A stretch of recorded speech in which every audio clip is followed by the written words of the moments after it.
I was fired in a meeting that lasted exactly 3 minutes by a man who didn't know I held ultimate power over the very chair he was sitting in. This isn't a story about impulsive revenge. This is how I used the very bylaws he never bothered to read to end his career in front of the entire board of directors. He thought removing me would be simple, clean, efficient. He was wrong. My name is Rebecca Caldwell, and I'd been Chief Strategy Officer at Virion Technologies for 7 years when I walked into that conference room on a Tuesday morning, completely unaware I was about to be erased. The email had been brief. Urgent meeting, conference room A, 9 a.m. sharp. No agenda, no context. Just Charles Denton's signature, our new CEO, 3 weeks into his reign. I should have known something was wrong when I saw the HR representative sitting beside him. Her folder closed, her smile practiced and empty. Charles didn't even wait for me to sit down. "Rebecca," he said, not looking up from his phone. "This isn't working out. We're terminating your employment, effective immediately." 3 minutes. That's how long it took for him to dismantle 7 years of my life. No explanation, no performance review, no warning. Just a clinical execution delivered with all the emotion of ordering coffee. I didn't argue, didn't ask why, didn't give him the satisfaction of seeing me crumble. I simply nodded, closed my laptop, and stood up. The HR representative slid a document across the table. A separation agreement, already drafted, already decided. They'd prepared for this moment while I'd been preparing quarterly projections. "Security will escort you to collect your personal items," Charles said, finally meeting my eyes. There was nothing there, no regret, no discomfort, not even the courtesy of feigned sympathy. "You have 15 minutes. 15 minutes to pack up 7 years. 15 minutes to empty my office while a security guard watched me like a criminal." My access badge was deactivated before I'd even reached my desk. My email, gone. My files, locked. Every digital footprint of my existence at Virion, erased with the efficiency of a well-planned assassination. I kept my composure as I placed family photos into a cardboard box, maintained my dignity as former colleagues averted their eyes in the hallway, held my head high as I walked past the conference rooms where I'd spent countless nights salvaging strategies that previous CEOs had bungled. But Charles Denton had made a critical error. He'd assumed I was just another executive, another line item to be cut from his new budget. He'd done his homework on revenue streams and market positions, but he'd never bothered to read the fine print of Virion's corporate structure. He didn't know about the proxy voting agreement from 2017.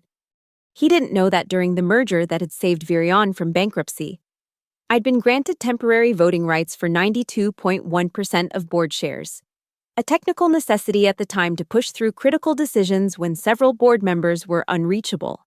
The agreement was supposed to be dissolved after the crisis, but in the chaos of leadership changes and legal settlements, the paperwork had never been formally revoked. He didn't know that I wasn't just an employee. I was the single largest voting bloc in the company's governance structure.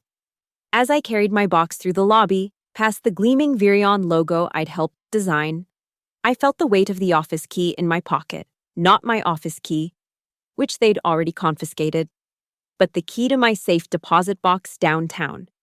Inside that box lay the original proxy agreements, signed and notarized, granting me voting control that no one had remembered to cancel. Charles Denton had just fired the one person he legally couldn't touch. He'd violated corporate bylaws that required a 92% board majority to remove me from my position, a percentage he couldn't possibly achieve when I controlled 92.1% of the votes myself. The security guard held the door open, eager to complete his task. I paused at the threshold, looking back at the building where I'd given everything, where I'd covered for incompetent leadership, where I'd quietly held the company together through 3 CEO transitions. "Ma'am," the guard prompted, impatient. I smiled, the first genuine expression I'd allowed myself all morning. "Thank you," I said, stepping out into the crisp morning air. Charles Denton thought he'd eliminated a problem. Instead, he'd just activated a dormant nuclear option he didn't even know existed. And I had every intention of detonating it. The cardboard box sat on my kitchen counter like an artifact from another life. Inside, a ceramic mug that read, "World's Okayest Boss." A stress ball shaped like a brain. 5 years worth of handwritten thank you notes from team members I'd mentored. The detritus of a career atomized in 15 minutes. I poured myself a glass of wine. At 11 a.m., because corporate exile has no respect for conventional drinking hours. And stared at the box. The shock was wearing off, replaced by something colder, more precise. Not anger.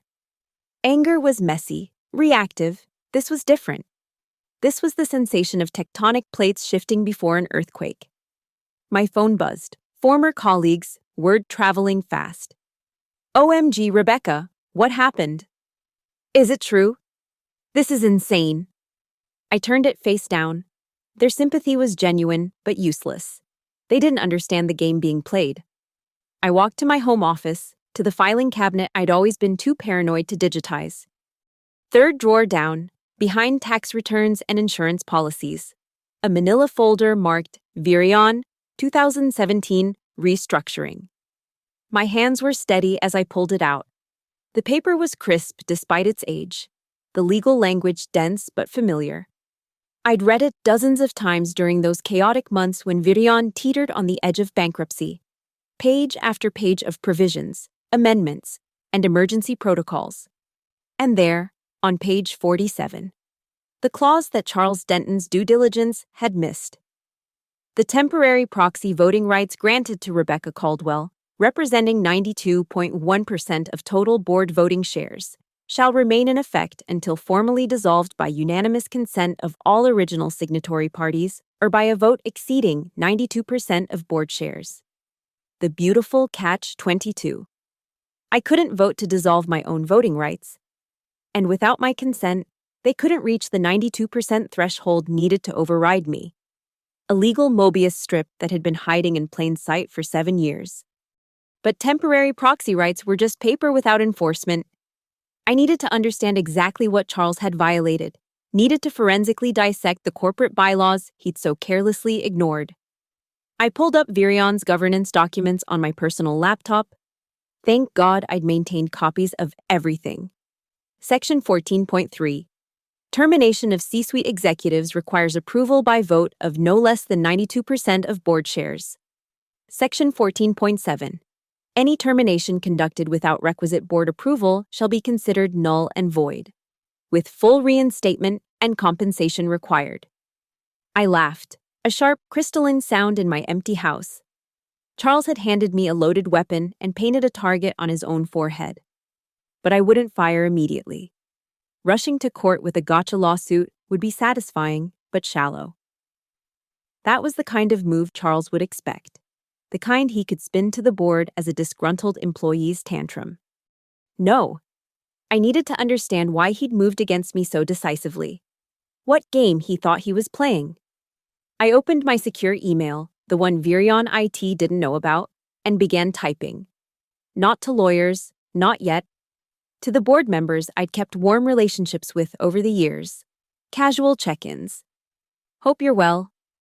How's the new grandson? Saw your team won last week. Nothing about my termination. Let them bring it up. The responses trickled in over the afternoon. Confusion, concern, and most interestingly, ignorance.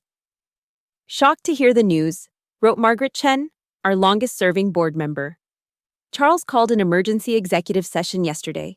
Said you'd resigned. Resigned. The lie was so brazen it was almost admirable.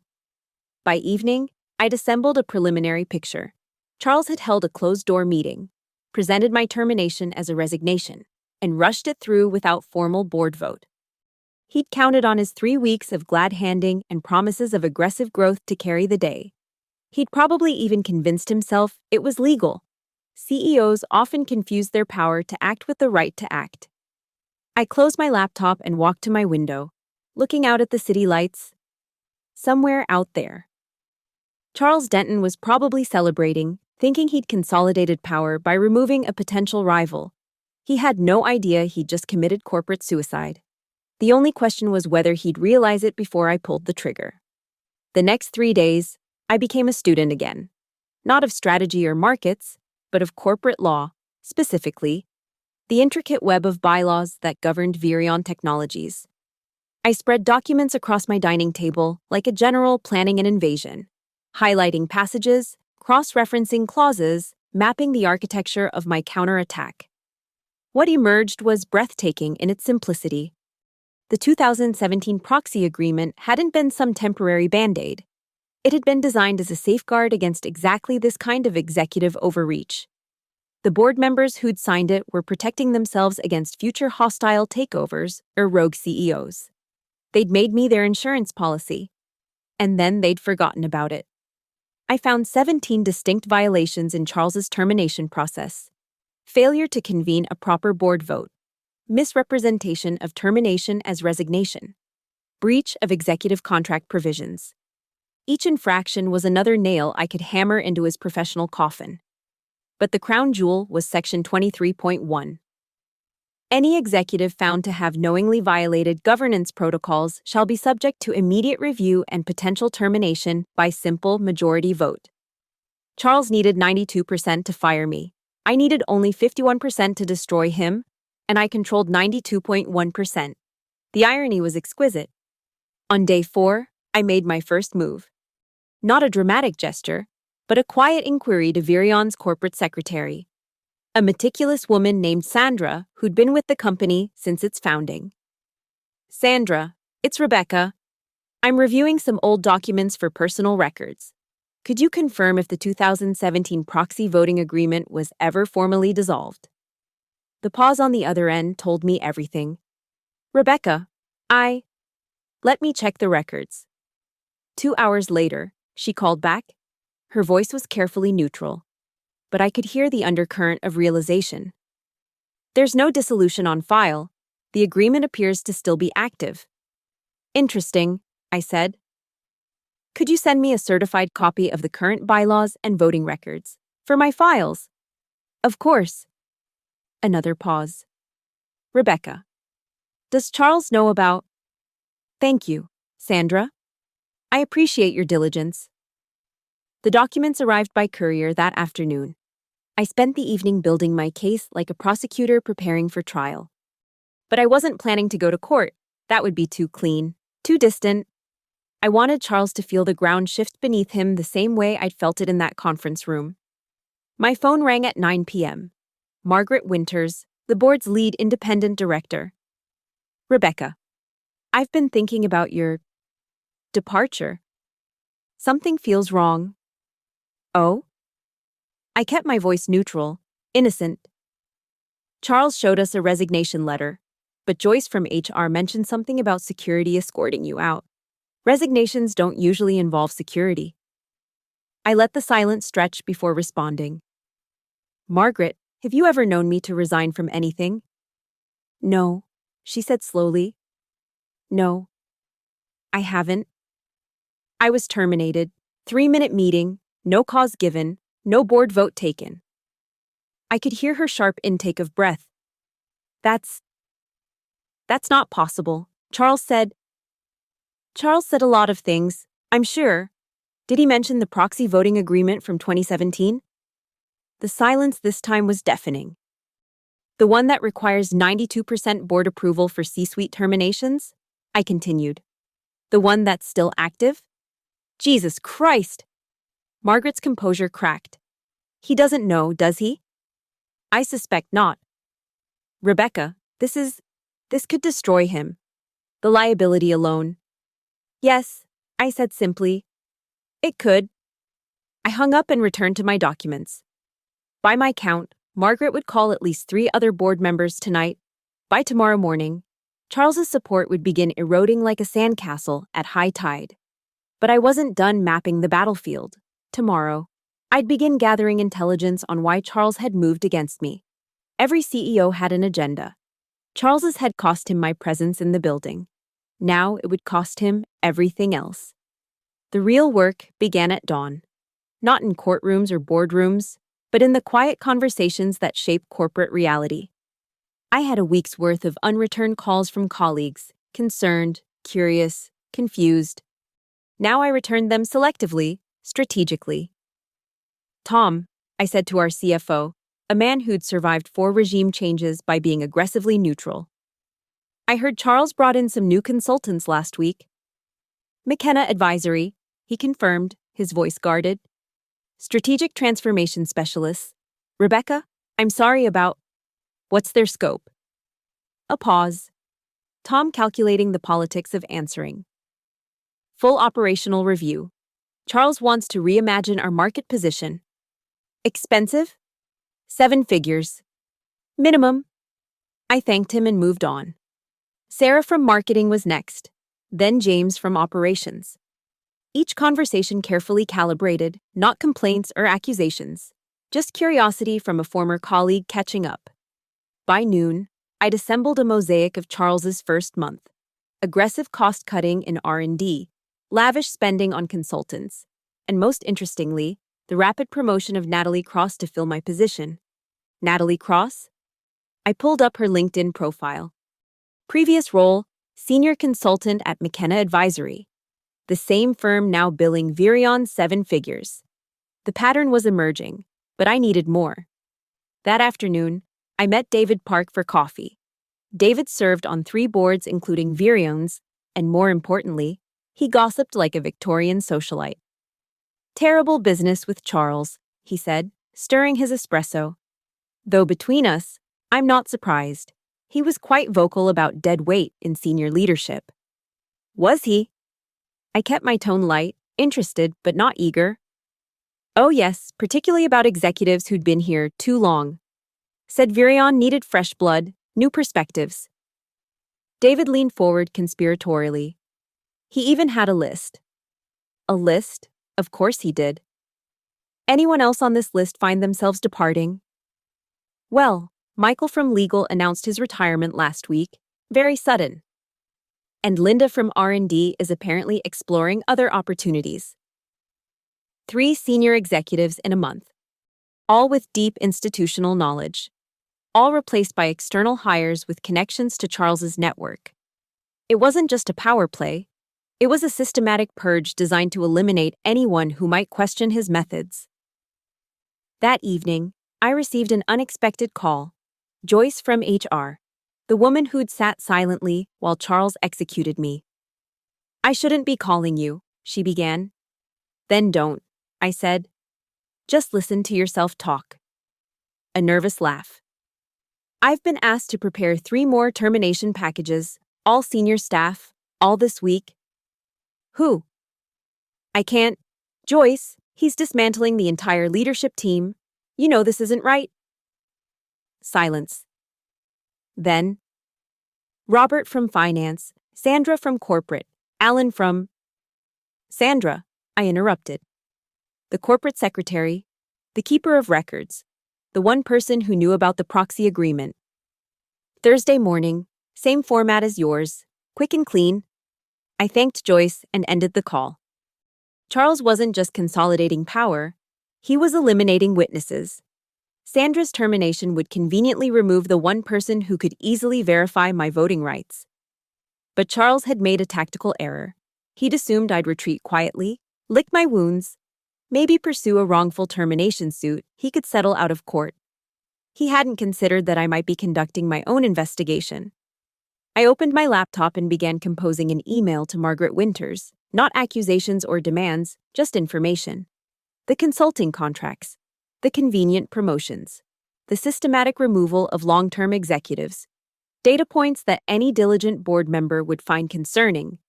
As I typed, my phone buzzed. A text from an unknown number. Heard you're asking questions. Some friendly advice. Stop. NC, Natalie Cross. Charles's new protege, warning me off. I screenshotted the message and added it to my growing file. Intimidation was such an amateur move. It confirmed I was onto something worth protecting. By midnight, I'd mapped Charles's entire network. The consultants bleeding Virion's budget.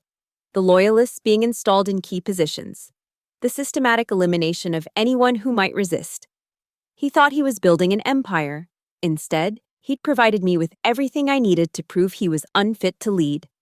Tomorrow, I'd begin feeding this information to the board members who still believed in governance over cronyism. Charles Denton had given me a gift when he fired me. He'd freed me from the constraints of corporate politics.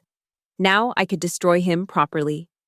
The smoking gun arrived on a Wednesday afternoon, delivered by the most unlikely source, Charles's own arrogance. I'd spent the morning digging through public records, SEC filings, and corporate disclosures when I found it. McKenna Advisory wasn't just consulting for Virion. They were billing 3 other companies where Charles had connections, all for remarkably similar transformation initiatives, all starting within days of each other. The same boilerplate contracts, the same inflated fees, the same signatures. But it was LinkedIn that provided the revelation. A congratulatory post from 2 months ago. Thrilled to announce McKenna Advisory's new partnership with CLD Ventures. The accompanying photo showed Natalie Cross shaking hands with a smiling blonde woman identified as Cassandra Denton, Charles's wife. I sat back in my chair, staring at the screen. The consulting firm charging Virion 7 figures was partially owned by the CEO's wife. Natalie Cross wasn't just a former consultant. She was effectively Charles's business partner, installed as my replacement while her firm drained our budget. This wasn't just cronyism. This was fraud. I needed more. Corporate fraud required a paper trail, and paper trails required access I no longer had. But I still had allies, employees who remembered the years I'd fought for their bonuses while other executives played politics. Marcus from IT answered on the second ring. Rebecca, heard you were. Marcus, I need you to listen carefully. Don't access anything that could get you in trouble. But if someone were to accidentally forward me copies of all consulting contracts signed in the last month, that would be terrible, he said slowly, especially if they accidentally included the email chains approving them. 3 hours later, an anonymous email arrived with a zip file. Inside, contracts, approvals, and most damning, an email thread between Charles and Natalie discussing our arrangement and how to structure things to avoid scrutiny. But the real treasure was buried in an attachment, a draft presentation about McKenna's strategic vision for Virion. The metadata showed it was created 2 weeks before Charles was even hired as CEO. He'd been planning this pillaging before he even had the job. I compiled everything into a forensic accounting report that would make a federal prosecutor weep with joy. Shell companies, inflated invoices, fabricated deliverables. McKenna had already billed Virion $400,000 for work that appeared to be recycled PowerPoints from other clients. That evening, another text from Natalie. You're making a mistake. We have resources you can't imagine. I responded for the first time. So do I. The difference is mine are legal. The next morning brought an unexpected development. A call from Richard Graves, Virion's longest-serving board member and largest individual shareholder. Rebecca, I've been reviewing some concerning information about our new consulting arrangements. Oh. I kept my voice neutral. Don't play coy. I know Margaret's been talking to you. I also know about the proxy agreement. His voice was steel. What I want to know is what you intend to do about it.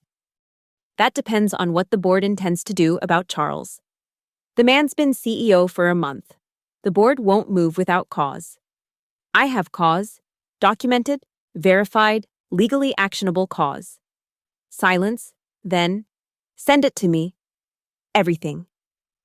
I overnighted him a copy of my report, physical documents, harder to ignore or delete than emails.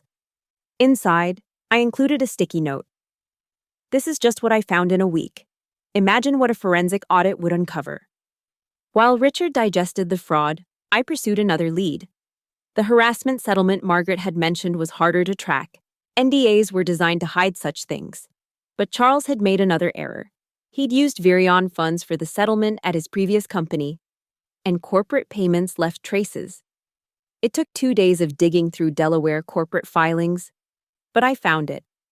A $200,000 payment to a consulting firm that existed for exactly one transaction. Cross-referencing dates and amounts led me to a law firm specializing in employment disputes. The breadcrumbs were there for anyone willing to follow them. By Friday, I had everything: fraud, embezzlement, and a pattern of harassment payoffs following Charles across 3 companies. Any one piece might be explained away. Together, they painted a portrait of a man who viewed corporate leadership as a personal ATM. I updated my report and prepared for the final phase. Charles thought he'd eliminated a threat when he fired me. Instead, he'd created something far more dangerous, an enemy with nothing to lose and everything to prove. The board would meet in 5 days. By then, every member would know exactly who they'd hired and exactly why he needed to go. The chess pieces were in position. Now came the endgame. Monday morning, I sent a single email to all 12 board members. The subject line was clinical. Notice of governance violation and request for emergency board review. Attached. A 47-page document detailing Charles's termination violations, the still active proxy agreement, and a formal demand for his CEO performance evaluation. I didn't mention the fraud, not yet. That was ammunition for the meeting itself. Within an hour, my phone exploded. Board members, lawyers, Charles himself, everyone wanted to talk. I ignored them all except one, Barbara Steinberg, Virion's general counsel and one of the few executives Charles hadn't managed to purge yet. Rebecca, what the hell have you done? My fiduciary duty as a controlling shareholder, I replied calmly. I assume you've verified the proxy agreement's validity. Her silence was confirmation enough. Charles is going ballistic. He's called an emergency executive session for this afternoon. Without the board, that's another violation. Document it. Rebecca. Her voice dropped. He's talking about suing you for corporate espionage. Says you've been stealing confidential information. Discovery would be fascinating, I said. I wonder what would come out about McKenna Advisory's billing practices, or Cassandra Denton's ownership stake. Another pause. You know about that. I know everything. Barbara? The question is whether Charles wants it aired in open court or handled quietly by the board. By Wednesday, the battle lines were drawn. Charles had hired external counsel, expensive ones who specialized in corporate warfare. He'd also launched a PR campaign, spinning my termination as a mutual decision and painting me as a disgruntled former employee. 3 different business news outlets ran suspiciously similar stories about Virion's bold new direction under dynamic leadership. I countered with surgical precision. No public statements, no media leaks. Instead, I sent each board member a personalized package via courier. Inside, relevant sections of the fraud documentation tailored to their specific concerns. For the Audit Committee chair, evidence of financial manipulation. For the Compensation Committee, proof of self-dealing. For the Governance Committee, a timeline of systematic bylaw violations. Each package ended with the same note. This represents 10 days of investigation. Professional forensic accountants would find significantly more. Thursday brought desperation. Charles tried to convene the board without formal notice, claiming emergency powers. Half the members refused to attend. Those who did found themselves in a meeting that quickly devolved into chaos when Richard Graves asked point-blank about McKenna Advisory's ownership structure. According to 3 separate sources, Charles's response was to storm out of the room. That evening, Natalie Cross made her final mistake. She approached Jennifer Walsh, our VP of Strategic Planning, with an offer. $50,000 to provide information about my activities and contacts within the company. Jennifer had worked for me for 6 years. She recorded the entire conversation. By Friday morning, I had added witness tampering to my portfolio of Charles's crimes. The formal board meeting was scheduled for Tuesday. Charles spent the weekend in damage control mode, but the foundation was already crumbling. 2 major institutional investors called Richard Graves with concerns. The Audit Committee announced a routine review of consulting contracts. 3 more senior executives submitted resignations. Sunday night, Margaret Winters called. The board's meeting tomorrow, privately, without Charles. And we need to see everything, not summaries or excerpts, everything. I'll be there at 8 a.m. Rebecca, how bad is it? Bad enough that if you don't act, you'll all be personally liable for breach of fiduciary duty. Bad enough that the SEC will take interest. Bad enough that Virion might not survive the lawsuits. She sighed. We should never have hired him. No, I agreed. You shouldn't have. I spent Monday preparing my presentation.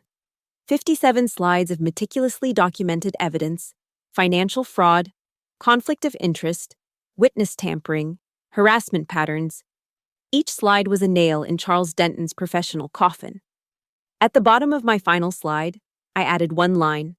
Total estimated damage to Virion Technologies, $3.2 million, and counting. Tuesday morning arrived gray and raining.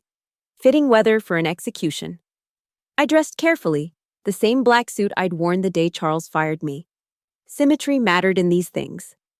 As I drove to Virion's headquarters, I thought about Charles, probably sitting in his office, still believing he could talk his way out of this. Still thinking he was the smartest person in the room. He was about to learn otherwise. The boardroom hadn't changed in the 2 weeks since my termination. Same mahogany table, same leather chairs, same view of the city skyline. But the atmosphere was electric with tension as I placed my presentation materials at the head of the table. The directors filed in silently. Richard Graves nodded. Margaret Winters avoided eye contact. Barbara Steinberg looked like she hadn't slept in days. They took their seats, and we waited. At exactly 9 a.m., Charles Denton burst through the door, his face flushed with rage. This is an illegal meeting. I wasn't properly notified. As CEO, you were notified. Richard interrupted coldly. And this is a shareholders' meeting, convened by someone controlling 92.1% of voting rights. Sit down, Charles. Charles's lawyer started to object, but Margaret cut him off. We'll hear from Rebecca first, then you can respond. I stood, remote in hand, and began. No preamble, no emotion, just facts. Slide 1, the violated bylaws. Slide 2, the proxy agreement. Slide 3, the McKenna advisory contracts. Slide 4, Cassandra Denton's ownership documents. Charles's face went from red to white as I methodically destroyed him. The forged consulting deliverables, the recycled presentations, the $400,000 already stolen. The witness tampering recording played through the room's speakers, Natalie's voice offering bribes with casual confidence. This is a setup, Charles sputtered. She's fabricating. I clicked to the next slide, his email to Natalie. Make sure the Virion invoices are high enough to cover both our salaries at CLD. Silence. The harassment settlements came next. 3 companies, 5 women, $200,000 in hush money, traced through shell companies back to Charles's personal accounts. One woman had agreed to speak on record if subpoenaed. By slide 40, 2 board members had their heads in their hands. By slide 50, Charles's lawyer was whispering urgently in his ear. I reached my final slide. The tabulation of damages, the potential lawsuits, the SEC violations. The criminal exposure for fraud and embezzlement. Questions? I asked. Richard Graves stood slowly. I move for an immediate vote of no confidence in CEO Charles Denton, pursuant to Section 23(1) of our bylaws. Seconded, Margaret said instantly. All in favor. 11 hands rose. Only Charles sat frozen, staring at the table. Motion carries, Richard announced.